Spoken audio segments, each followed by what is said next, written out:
Good morning, Campbell McCrary, Amvest Capital, New York City. Welcome to the Amvest Capital Inc. live webinar with SilverCrest Metals Inc. SilverCrest trades on the TSX as SIL, Sierra Indigo Lima, and on the NYSE American as SILV. We do hope you'll enjoy today's program. It will also be available in replay mode. We really love for you to send in questions. You can just do that through the question pane of the GoToWebinar control panel, or you can email them in or in the chat function, but real-time questions are great, and we'll ask them during the show. Amvest is a New York-based specialist investment management and corporate finance firm focused solely on the natural resource sector. We also have a disclaimer. This call is most definitely for informational purposes only. Please read this carefully. We're very pleased to have with us Chris Ritchie. Chris, I'm making you presenter. If you want to turn on your webcam, he's the president of SilverCrest Metals, and it's one of 15 years of experience in resource-based capital markets, 8 of them at National Bank Financial and Canaccord, and he was a key financial advisor and partner to the previous and current SilverCrest teams through the development of Santa Elena and the sale of SilverCrest mines to First Majestic Silver and the 3 financings of SilverCrest Metals. So that really is the springboard to his involvement today directly in SilverCrest itself. Again, following the presentation, we'll be asking questions. You'll see the Amvest team up, and we'd love for you to send in your questions most sincerely. And replay will be available at an hour after the show. You can get it at amvestcapital.com/webinars. Hey, Chris, how you doing? I'm doing well. Thanks, everyone. Excellent. The slides are moving. We can see you. You have the floor. Perfect. Thanks, everyone, for joining. Good morning, good afternoon, depending on where people are at.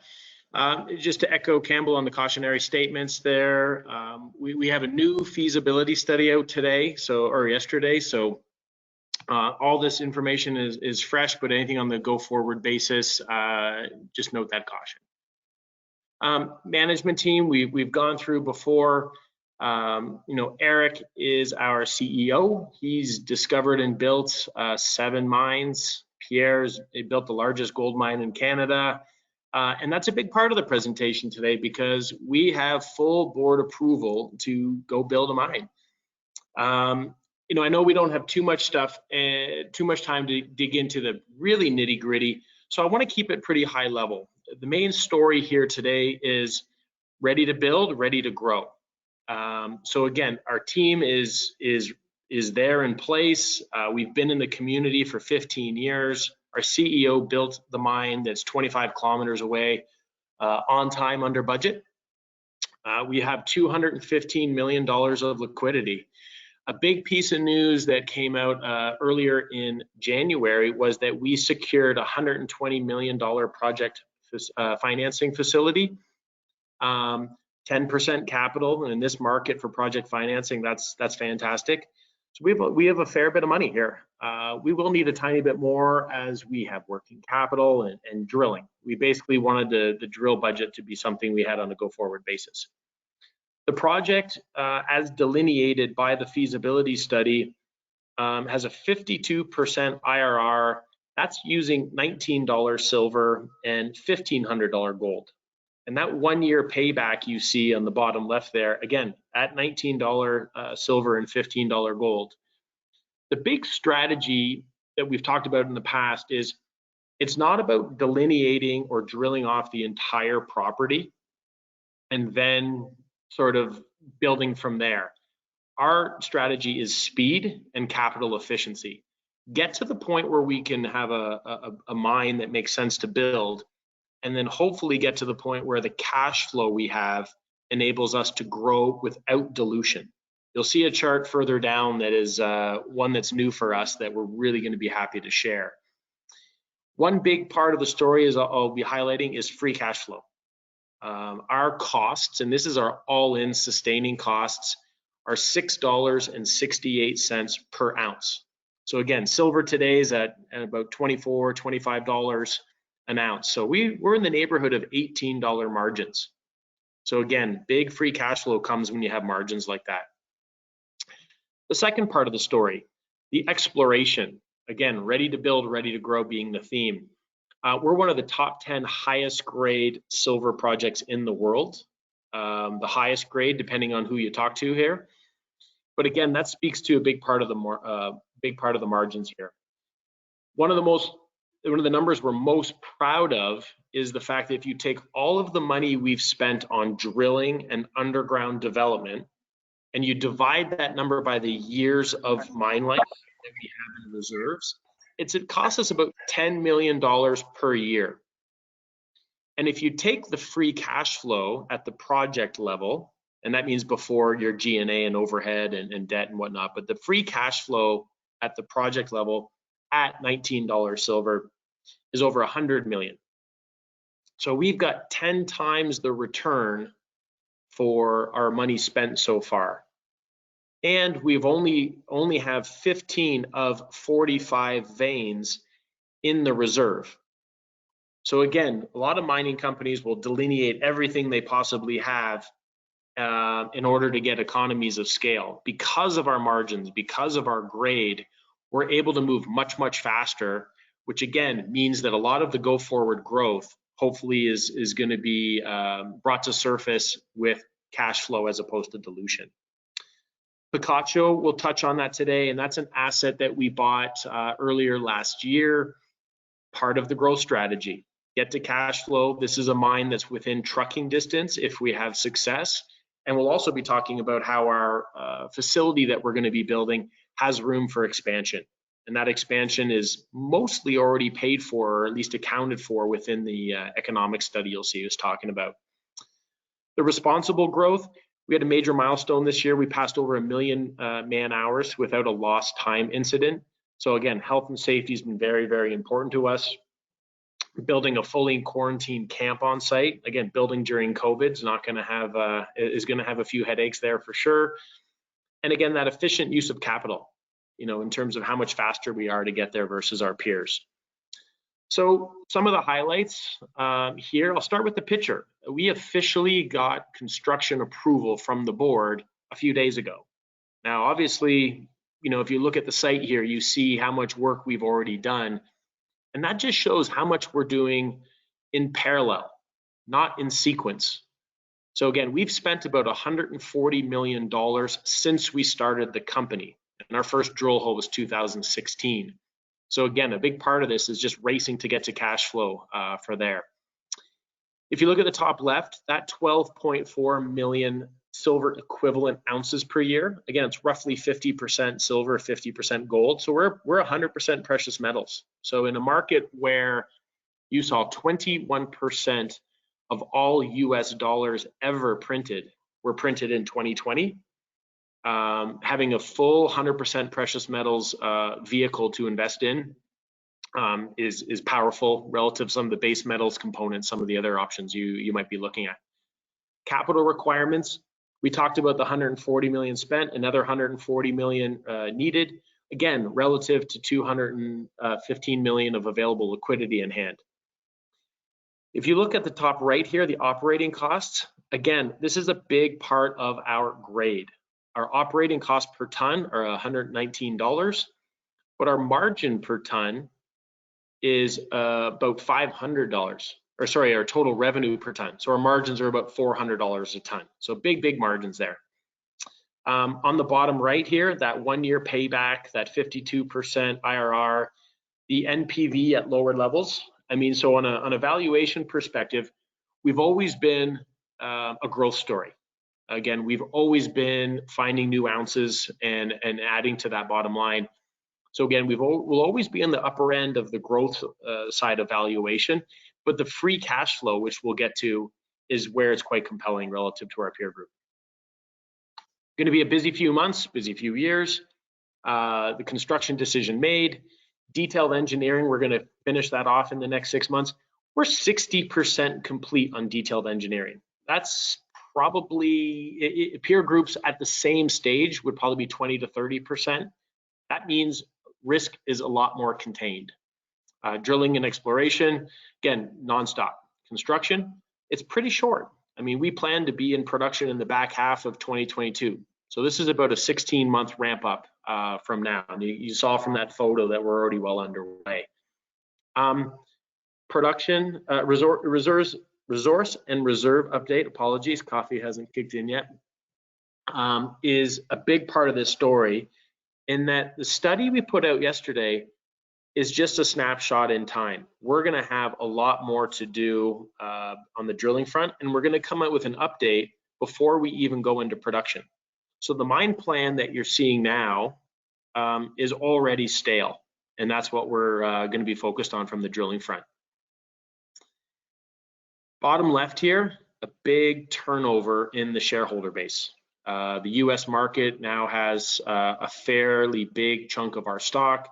Our liquidity is up. We're averaging $15 million US per day. We were $88 million in that big crazy day early last week or earlier this week. That's really helpful for the big institutional accounts. We already have a really strong following, but if you manage $2, $3, $4, $5 billion and you need a $30, $40 million position to make it relevant, you need liquidity. So we have a whole new emerging market open to us based on our liquidity and the fact that we're going to be getting towards production. Something we're very proud of here is the support we've received from our shareholders in being able to raise capital in a way that everybody makes money. We're partners. Management has purchased, and I use the word purchased loudly, over $60 million worth of stock. Above and beyond that, we have options, but again, we've purchased over $60 million of stock. So again, we're aligned with shareholders. The last one, number 7 on there, that's that debt financing. So again, came out with it earlier this month, then we saw a big wave of volatility come out. But a big thing since May of last year, we've traded $3 billion US worth of stock above $11 Canadian. So you kind of mix my currencies there. But my point is our last equity financing was at $7.50. So that $11 Canadian threshold's 50% higher than our previous financing and right around where the stock is today. So we've traded over 2 times our market cap. And that goes to my point that the stock is really spread out far and wide, and there's not many people who are overweight anymore. My favorite chart here, top left, speed and capital efficiency. So you can come out with an IRR, which shows, you know, the attractiveness of a project from the point a feasibility study comes out to going forward. But what people don't tend to look at is how capital efficient have you been to get to that stage? And we will be 5 years from first drill hole till today, and hopefully 1.5 years to cash flow. If you compare that to our peer group, we're about 3 times faster. So again, we're really cognizant of the time value of money from the first drill hole till today. So again, something we're very proud of in terms of being partners with our shareholders. And again, also speaks to the ability that there's a lot more opportunity in front of us that we get to explore with cash flow as opposed to dilution. Just some highlights on the numbers so I don't get people too cross-eyed on the mining parts, but 95 million ounces of silver equivalent in reserves. Now again, there's resources that aren't necessarily drilled to tighter drill spacing. So these 95 million ounces are what are in the mine plan. We have additional ounces outside of that we'll talk about that hopefully our ounces will be able to convert into a mine plan in pretty short order for that update you'll see 15 months from now. But again, what we have today is that 95. That 879 grams per ton puts us as one of the top highest grade projects in the world. And again, speaks to margins, speaks to the quality of this project. Bullet point number 2, again, our finding cost per ounce is 85 cents. So if you can find an ounce for 85 cents, if you can take it out of the ground for $7, and with the silver price at $24.25, it speaks to why we are so excited to keep drilling. The last point here, again, only 15 of 45 known veins are included in that 95 million ounce number. And we're in a situation where we have that additional property, Picacho, that we haven't been able to talk much about yet. Some numbers here, just to, again, we've touched on the $7 costs, the recoveries, point number 2. We spent some more money than in the PEA to upgrade our mill. And that process plant that we designed was enabling us to access some of these higher grades, access some of the clays, take into consideration the things we're learning by being underground to optimize. That 4% increase in recoveries over the life of mine actually pays for the entire plant. Not the increase in cost of the plant, pays for the entire plant. So it just shows you for the things we've learned and the work we've done, the de-risking we've achieved has had big benefit. Point number 4, the feasibility study that we're talking about today is a snapshot in time. By no means are we done drilling this property or hopefully growing, but again, it was a race to get to free cash flow so we would stop dilution. And this point number 4 is we almost delayed the feasibility study so that we could get access to one area. This one area is about 350 meters away for some of the existing infrastructure. And we have 13.9 million ounces in this particular area. And this is in resource, all public information, that it just hasn't been drilled to tight enough drill spacing to be included in the mine plan. Now, those ounces are contained in approximately 200,000 tons. Now, for us, 200,000 tons is 40% of 1 year's throughput. Now, these ounces are at over 2 kilos per ton. So it's about a 130% higher grade than our average. So basically, if we are able to convert those to reserves, if we are able to access these ounces, the mine plan that we have today can be optimized. So again, the free cash flow numbers we'll look at are assuming these ounces are not included. So there's already a chance to do some improvement, and we're going to be working hard to get there. The production profile, what you'll see here is that the stockpiles, I mean the ore we already have on the ground and the ore we will have on the ground by the time we start the mill, are going to be a big de-risking component for us. We're going to have the first 8 months of our throughput already on the ground. So that's a really big de-risking.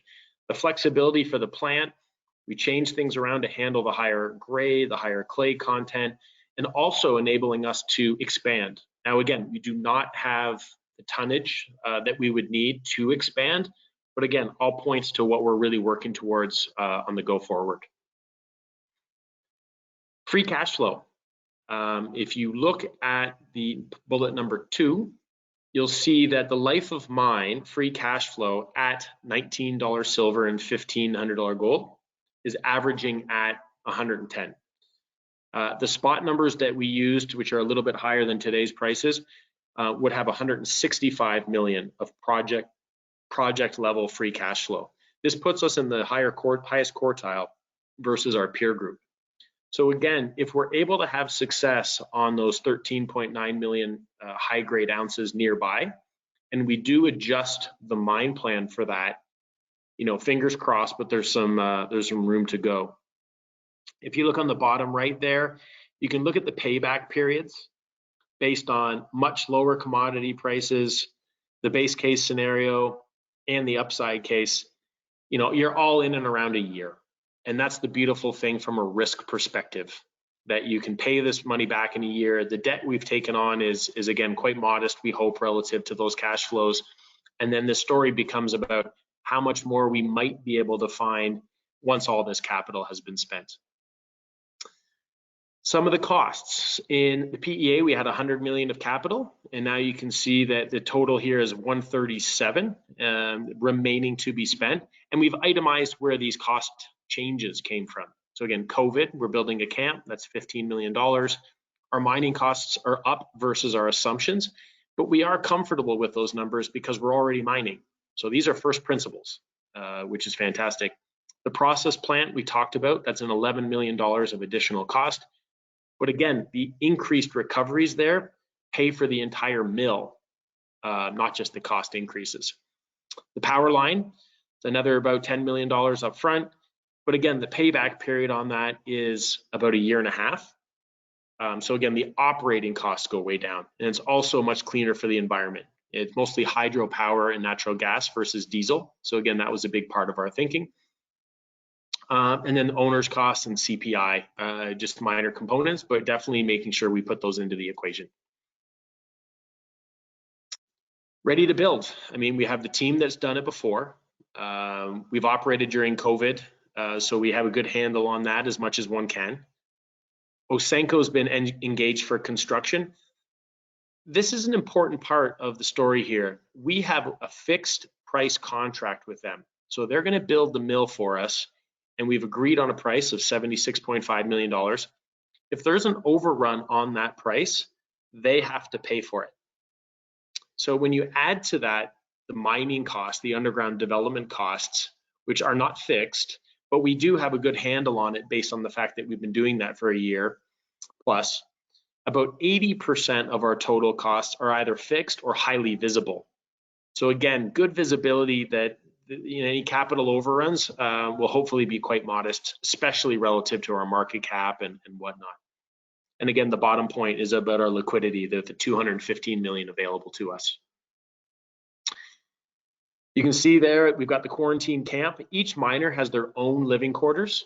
So again, from a recirculation of air, social distancing, we've done over 2,700 tests for PCR. So everyone comes to Hermosillo, they quarantine, then they do the PCR test, then you get the results, then you go to site immediately. So again, trying to keep this really, really locked down. Over 1 million hours without a lost time incident, something we're very, very proud about. And we've re-engaged, re-established our nonprofit organization there to really try to support the community, especially in the challenging times now. Key risks, we always throw that in there to make sure people can think about what the downsides are, because everyone always talks about the upside.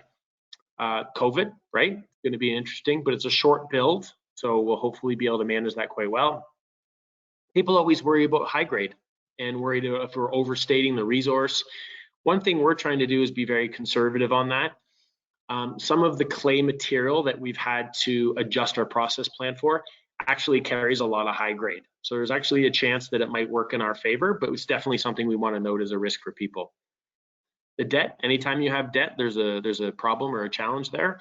Again, we looked at the payback periods, and those payback periods are in and around a year, even at far lower prices. So we think that's the appropriate amount of debt to take on. Growth. Here's the fun part. Again, the top bullet there, only 15 veins of a known 45 are in the reserve. So again, a very, very big part of the story here that is so much of that drilling's in front of us. The right side of this chart showing the infill drilling focus, during the last 2 years, call it, we've drilled 70% of all of the drilling since we started the company. And that's averaging about 8 to 10 drill rigs.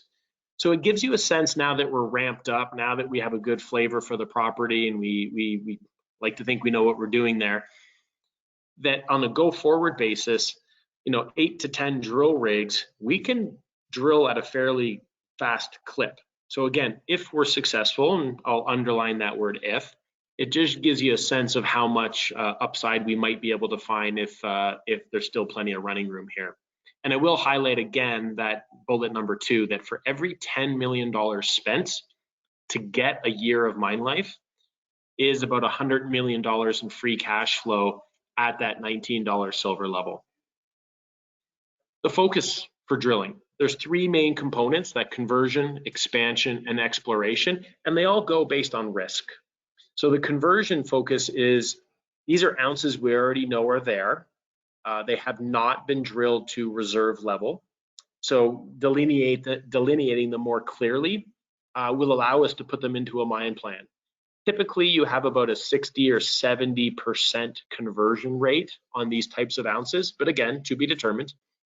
And we have spoken about that, letter A there, that Bobby V's display. That's 13.9 million ounces at over 2 kilos. That is the best bang for our buck. If we can get 70% of those ounces into a mine plan that we will be discussing before we get into production. That production profile you're seeing today is something we hope to optimize. Letter B there, Bobby Main and El Muerto, same thing. Ounces we have in resources, need to spend some time and drill and put them into a mine plan. Letter C, the Las Chispas area, we haven't talked much about that in the last while, and the main part is that it's not going to be part of the mine plan for the first 5 years. So again, from a spending shareholders' capital, we'll come back to that, but there's a lot of potential in that area that we look forward to getting to over time. Row number 2 with expansion. These are veins that we've had success with, and the arbitrary date at which we had to cut off drilling to be included in the study is just that, it's arbitrary. We had to pick a date, there it is. We have Bobby Vista Splay and Bobby Vista, where we've only drilled about 40% of that vein. So again, we're not talking about converting ounces into reserves. We're talking about just stepping out every 100 meters or so, seeing if there's more. And if we are as successful as we've been so far, there's a fair bit of growth opportunity that we hope to find. And then we'll work to convert those ounces into reserves. Bobby Norte, that's the second highest grade vein on the property. Same thing, another kilometer of strike length to step out on. And then exploration, that's going to be about a third of our proposed budget this year. This is where we go back to those 30 veins that we haven't touched yet, and the other property being Picacho. So again, this is more the blue sky stuff to really show the scale, to maybe get some additional tons to allow us to increase the throughput, which again, we built this mine to expand about 40% with probably less than 20 million of capital. So again, it was all about getting to cash flow as quickly as possible and see if that expansion was available. To remind people who might have forgot, or people who are hearing the story for the first time, the mine that's 25 kilometers away at Santa Elena, it had the same strategy. Eric, our CEO, tripled the resources after getting into production. And they had an expansion, and it was done from free cash flow. So it's the same model, and that's where it comes to valuation. A lot of our valuation is in the growth, but again, we now have that free cash flow story, as with this feasibility study, that's quite attractive relative to our peers. This gives you a sense, October of 16 till today, how quickly we've been moving and how much more opportunity there is. On the chart on the right, you can see on the bottom part, there's that fault. We've stepped across that fault and we've been hitting already. So that's not a boundary. That's just sort of where we've been spending our time so far. We've talked about this already. Here are our targets. We're going to be quite busy.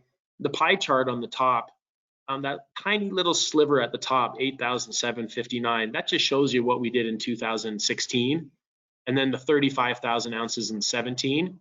So now that we're ramped up and we have capital and we're able to drill more quickly, it gives you a sense that 188,000 meters, those sorts of numbers are probably what an annual run rate would be with capital and with success. So it gives you a sense that this growth is actually should be accelerating if we're hitting based on activity levels.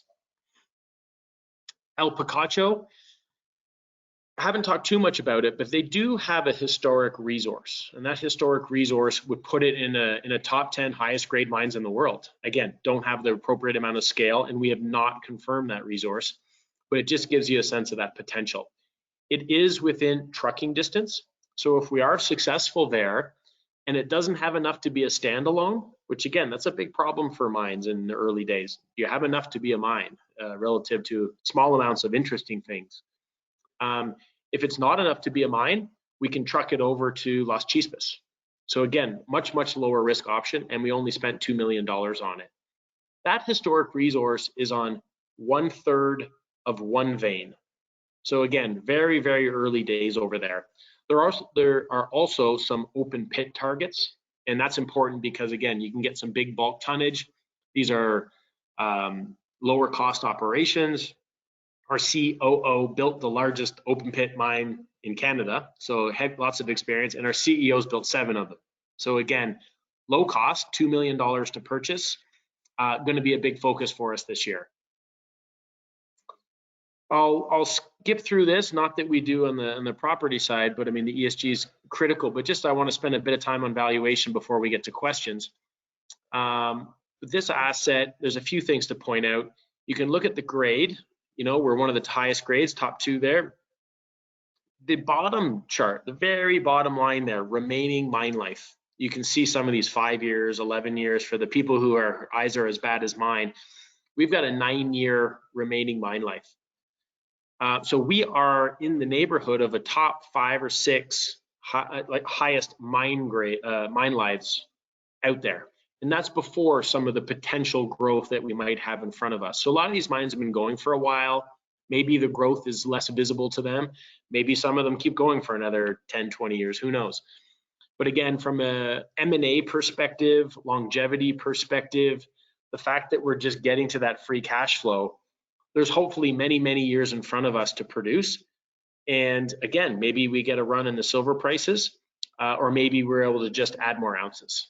So either way, we're actually showing that from a standalone perspective and an M&A perspective, that our long mine life, our high grade, is probably going to get on the radar for some of the bigger company needing some growth. Margins, free cash flow. You can see on the top chart, we're one of the lowest in terms of costs. And you can see on the 2023 free cash flow, one of the better names in terms of free cash flow. Now, again, critical is based on who knows what that free cash flow goes to, based on potential success with those high grade ounces we're working to convert. But with interest rates where they are today, if you're over a 10% free cash flow yield, you're getting paid quite handsomely to have option value with the drill bit, and again, with marginal fund flow that could come to the space. I'm going to go really quickly through these because people have seen this before. It's just showing how cheap mining equities are relative to the S&P. So again, very, very cheap sector to be taking a peek at. This is another way to show that. It's the Goldman Sachs Commodity Index versus the S&P. Hasn't been cheaper in 50 years. So again, from a valuation perspective, really good free cash flow, really good growth in a sector that should be attracting capital. Banks are printing. Again, I mentioned 21% of all US dollars ever printed were printed last year, and I don't see it stopping. I don't know how we have it stopping. Again, velocity has gone way down, and that's a big component of inflation. If this vaccine kicks in, which we all hope it does, if velocity picks up with all the money in the system, that's usually a big signal for inflation. So again, we'll see how that goes. This is a really critical chart. Mining companies have been notoriously bad with destroying capital. So you can see back till 1995, no free cash flow. Everyone was going for growth, growth, growth, but all the money that they were spending on drilling and exploration wasn't bearing fruit. So no one invested in the sector. And now there's been so much pressure on gold and silver companies to return capital, and you're seeing they're listening. So we're seeing the free cash flow yields for gold and silver companies are higher than the S&P. So again, we're starting to see a new era, but the fund flow hasn't shown that yet. What this also shows is that the capital is being redirected towards shareholders, not towards exploration. So a lot of these mining companies are running low on assets, they're running lower on reserves. So something's got to give. If there's pressure to give the money back to shareholders, but at the same time you've got a declining asset base, the M&A theme should be picking up quite dramatically over the next 2, 5, 10 years. Something has to happen. So again, the fact that we've gotten to where we are and have all-in sustaining costs are this low, one of the highest grade mines in the world, we should be on the radar.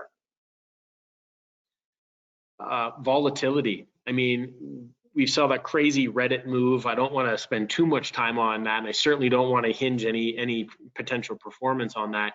But the top chart is just showing that outflows to the space. Forget that little wave we just had. There's been very little money flowing into this sector.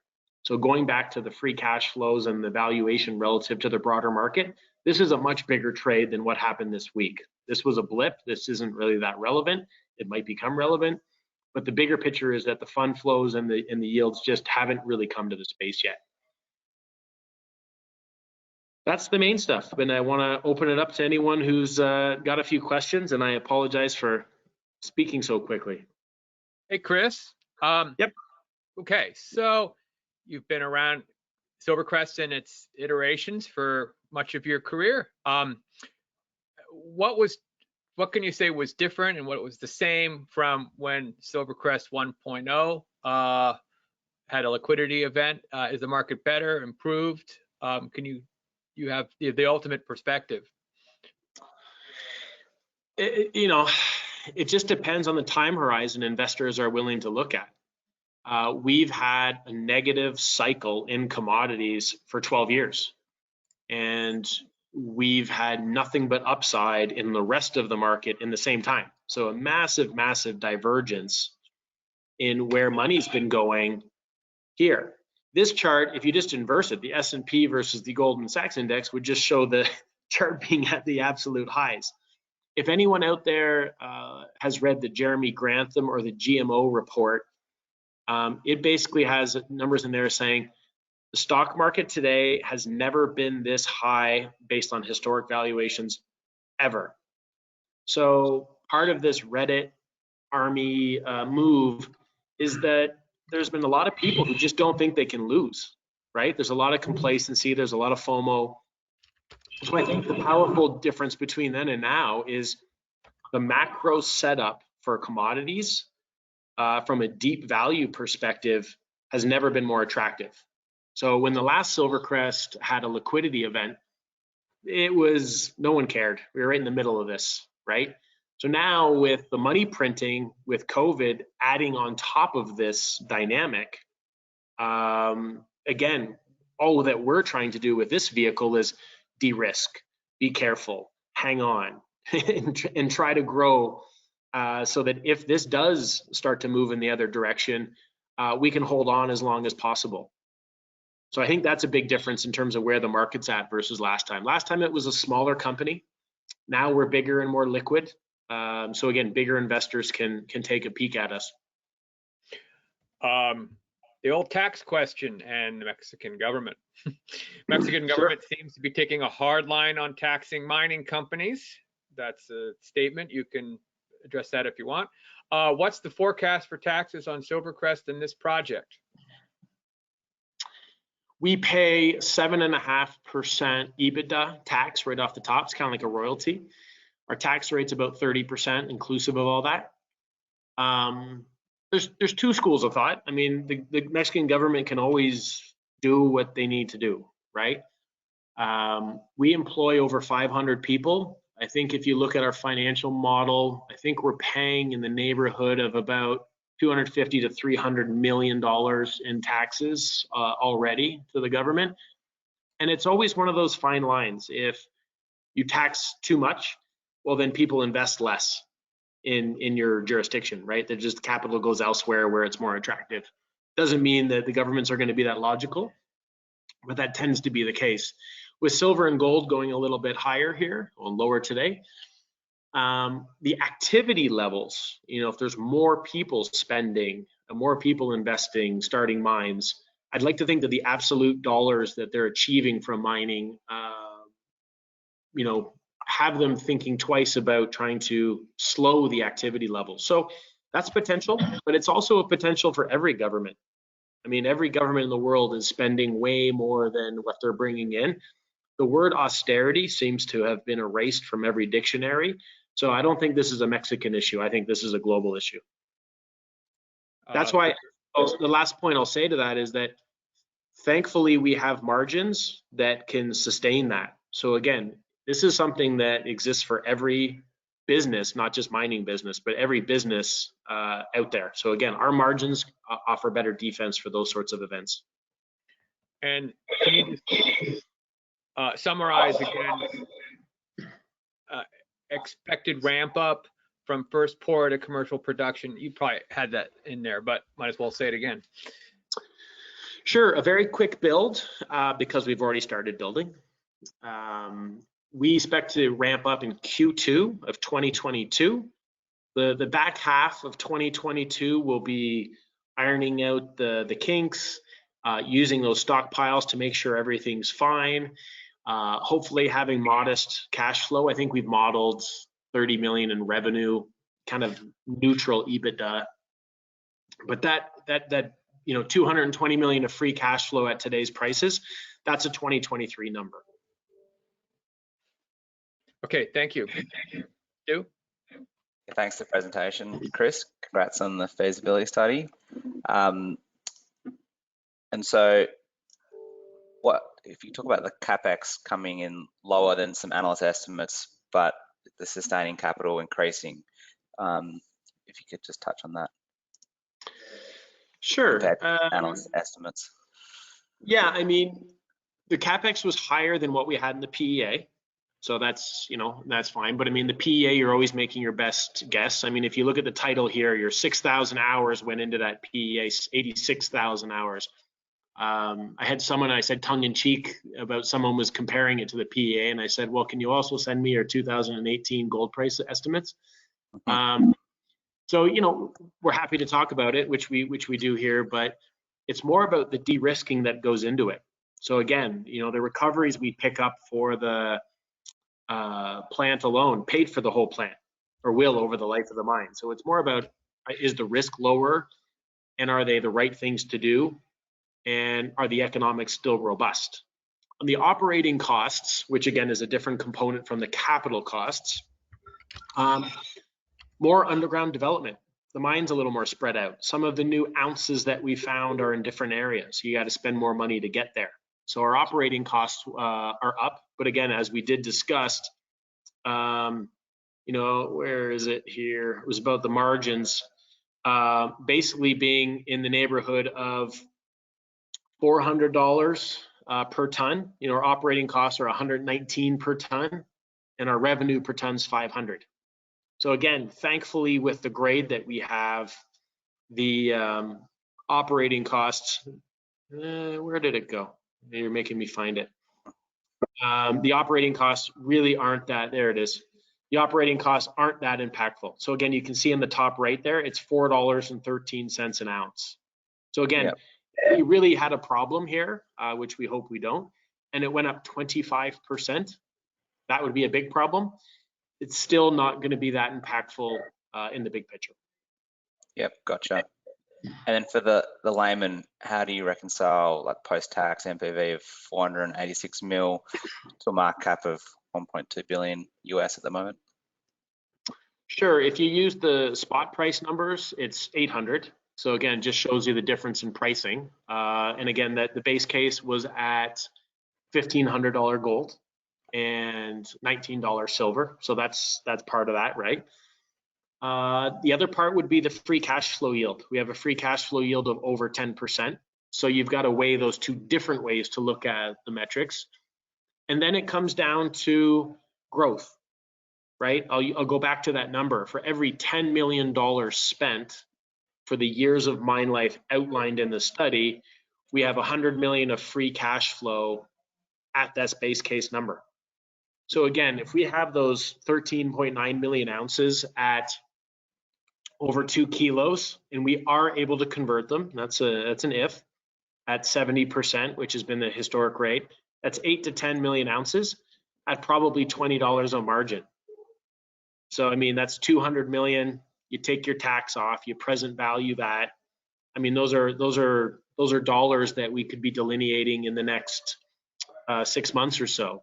So that's what I think, a little bit expensive or higher on the range versus our peers on that NPV. But again, with this chart showing the speed at which we got there, and it's only 15 of 45 veins, if people are really wanting to know what we have in hand today and don't really want to count on the growth, that's okay. Then we'll look a little expensive. If you think that the free cash flow and the de-risking that we've done is attractive, and that most of this growth is, or hopeful growth, is going to come with free cash flow, then that's kind of part of the call option. I had one investor today who obviously is a believer, that he said it was more like a call option that was already in the money. So again, it just depends on the type of investing style you want to look at if you were looking for growth. But again, I will go back to that valuation chart versus the broader market. You've got Tesla trading at 60 times sales or something like that. You've got all these other names trading at pretty interesting valuation metrics. So again, on a relative basis, it's in the cheaper end of the range versus the market. Gotcha. Thanks. How many months do you need for the development until you can reach the nameplate throughput of 1,250 tons per day? A big part of the de-risking, and we mentioned about 9 months of the underground development, or sorry, of stockpile sitting on the surface, is that we're going to be balancing the amount of drilling, underground development versus the ore we have to de-risk the front end. So I think we're going to go from 300 tons a day coming from the mine to 600 to 900 to full steady state on the mine, probably in about 18 months. But that doesn't mean we're not at full run rate, right? Because again, the throughput that we're going to be putting through the mill, a lot of that's high grade. I mean, the material we're putting on the stockpile today is over 1 kilo. Yeah. Right. So again, we will be ramping up the underground, but the production profile isn't suffering in that time frame. Gotcha. It takes pressure off that ramp up, and that's a huge de-risking component. Yeah, definitely. And then the underground, who's developing that? Is that kind of an in-house team, or using contractors? Contractors. We've got Kimimbi. We had 5 people go to bid. And again, we've been doing this for almost 2 years now, so that the costs that we're looking at are real costs. You can make estimates, you can make mistakes and whatnot, but we've been doing this for almost 2 years. So the numbers we're using are ones we're actually seeing. And again, when you remember that roughly, our operating costs are $4 an ounce, even if we are off by whatever number people want to assume, it's not that material relative to the margin profile. Yep. Okay. Thanks. That Artie. Thank you. Do you think you have started the mining with the most profitable vein? I'm wondering how easy it will be to switch between the veins if you find a better vein in the future, better veins in the future. The main area for the first 5 years that we're focusing on is all to do with logistics and grade. So each of those parallel veins that we have in the treasure map that we call it, on the top right there, these veins are about 150 meters apart. So from an underground development standpoint, to go from vein to vein is approximately 2 months of underground development. So the benefit of the costs is very significant. I hope that there's a lot more high grade out there and that we're not focused on that area just yet. But again, it just shows that right now what we're focused on is just optimization from an engineering perspective. That Bobby Vista splay vein is the highest grade vein we have on the property. We found that after the cutoff date for this study. So when I referenced that it's only 350 meters away, we mine at a rate of 7.5 meters a day. So we're 2 months away from that. So when I referenced that the mine plan that you're seeing today is hopefully not the mine plan that we're going to see in a 1.5 years. Because if we access that vein and we're able to put that into the plan, we certainly will. Bobby Norte and Bobby Vista that we're drilling on now, if we're able to find more high grade there, we're going to adjust the mine plan. And what that means is if you've got certain veins contributing 500 grams a ton, and you can access other veins contributing 2 kilos per ton, if we're able to, we'll adjust where we're pulling those tons at any given year. And that will be an ongoing process, right? Over the years, like we will continue it. Oh, we found more high grade. Let's see if we can move it forward in the mine plan. So it's going to be continual. On the left of the slide of the chart on the right is that Las Chispas area, still very close, but not as close as the ones on the right. We've done a lot of drilling in the early days there. We slowed down or stopped because it's not going to be in the first 5 years. We've got some really interesting stuff over there. We've been hitting over there, But again, we're trying to make sure that the money we're spending now is the most efficient use of our time and money. Thank you. What is your worst ore type?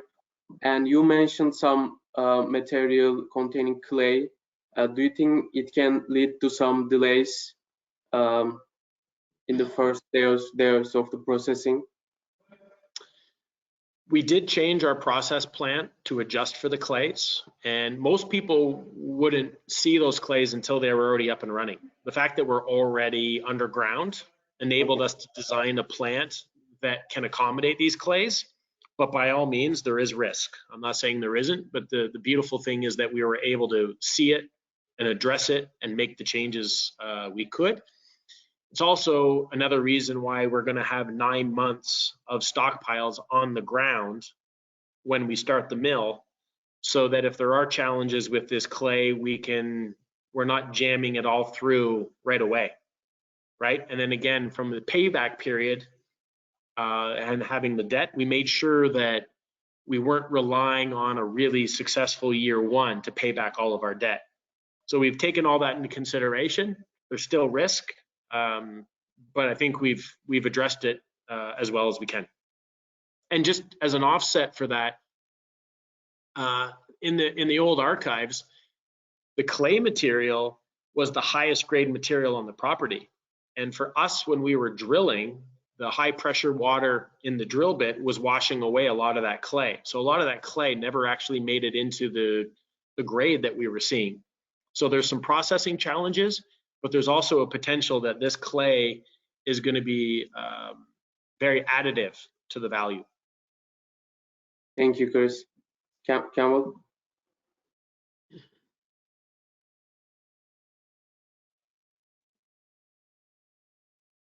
You might be on mute, Campbell. Yeah, you were muted for a bit. Kevin.